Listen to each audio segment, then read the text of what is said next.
بسم اللہ الرحمن الرحیم۔ دوستو السلام علیکم۔ یوٹیوب چینل عبداللہ برادرز پر خوش آمدید۔ دوستو اگر آپ چینل پر نئے ہیں اور آپ نے چینل کو سبسکرائب نہیں کیا تو اسے سبسکرائب کر لیں اور ساتھ موجود بیل کے آئیکن کو دبا لیں تاکہ ہماری ہر آنے والی نئی ویڈیو آپ تک پہنچتی رہے۔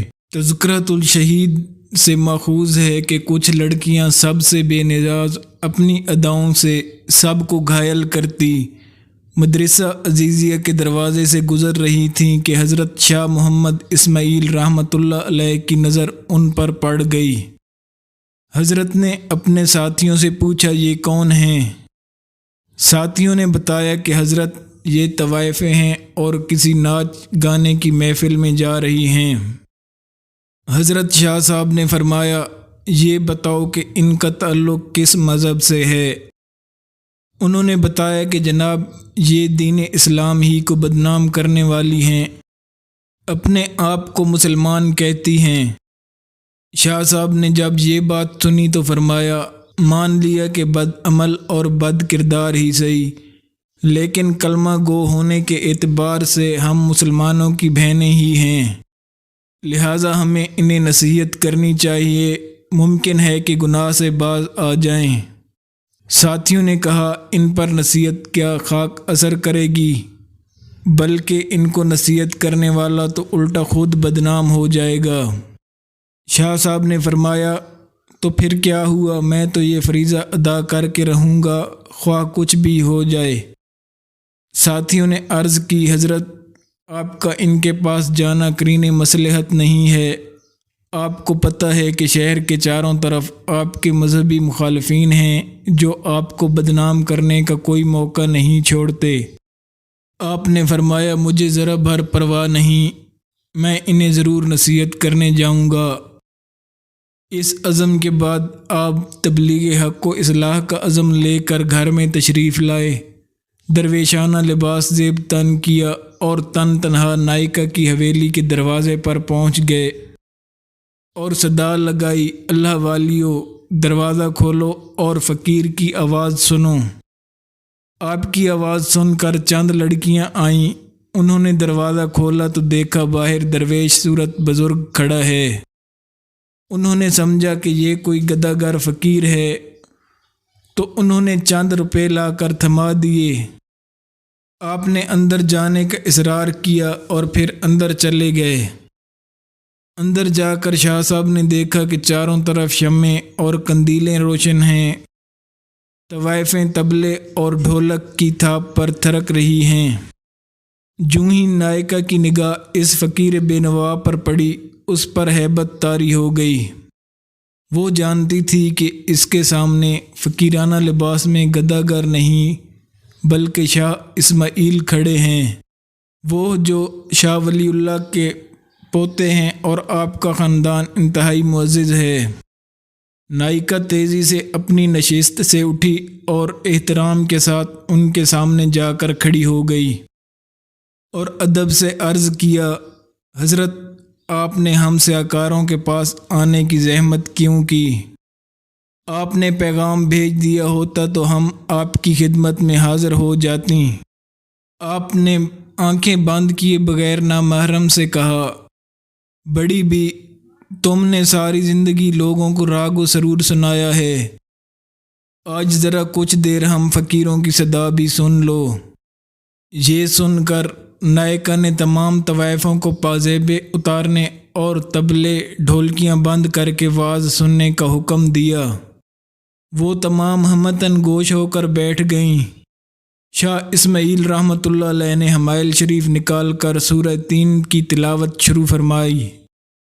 آپ کی تلاوت اس قدر وجد آفریں اور پرسوز تھی کہ طوائفیں بے خود ہو گئیں۔ اس کے بعد آپ نے آیات مبارکہ کا دل نشین رواں ترجمہ کر کے بیان شروع کر دیا۔ ان کا یہ خطاب زبان کا کانوں سے خطاب نہ تھا بلکہ دل کا دلوں سے اور روح کا روحوں سے خطاب تھا۔ یہ خطاب دراصل کرشمہ تھا جو شاہ صاحب جیسے مخلص درد مندوں اور امت مسلمہ کے حقیقی خیر خواہوں کے دلوں پر اترتا ہے۔ جب طوائفوں نے شاہ صاحب کے دل نشین انداز میں سورہ کی تشریح سنی تو ان پر لرزہ طاری ہو گیا، روتے روتے ان کی ہچکیاں بندھ گئیں۔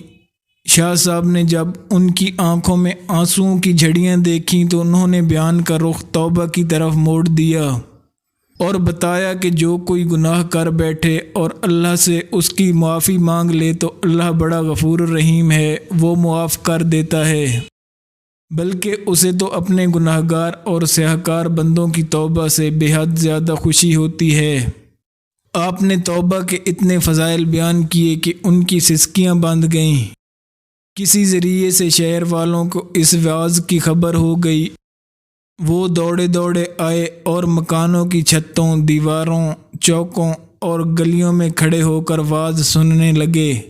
شاہ صاحب نے طوائفوں کو اٹھ کر وضو کرنے اور 2 رکعت نوافل ادا کرنے کی ہدایت کی۔ راوی کہتا ہے کہ جب وہ وضو کر کے قبلہ رخ کھڑی ہوئیں اور نماز کے دوران سجدوں میں گریں تو شاہ صاحب نے ایک طرف کھڑے ہو کر اللہ کے سامنے ہاتھ پھیلا دیے اور عرض کی، اے مقلب القلوب، میں تیرے حکم کی تعمیل میں اتنا کچھ ہی کر سکتا تھا، یہ سجدوں میں پڑی ہیں، تو ان کے دلوں کو پاک کر دے، گناہوں کو معاف فرما دے اور انہیں آبرومند بنا دے تو تیرے لیے کچھ مشکل نہیں، ورنہ تجھ پر کسی کا زور نہیں۔ میری فریاد تو یہ ہے کہ انہیں ہدایت عطا فرما، انہیں نیک بندیوں میں شامل فرما۔ ادھر شاہ صاحب کی دعا ختم ہوئی اور ادھر ان کی نماز۔ وہ اس حال میں اٹھیں کہ دل پاک ہو چکے تھے۔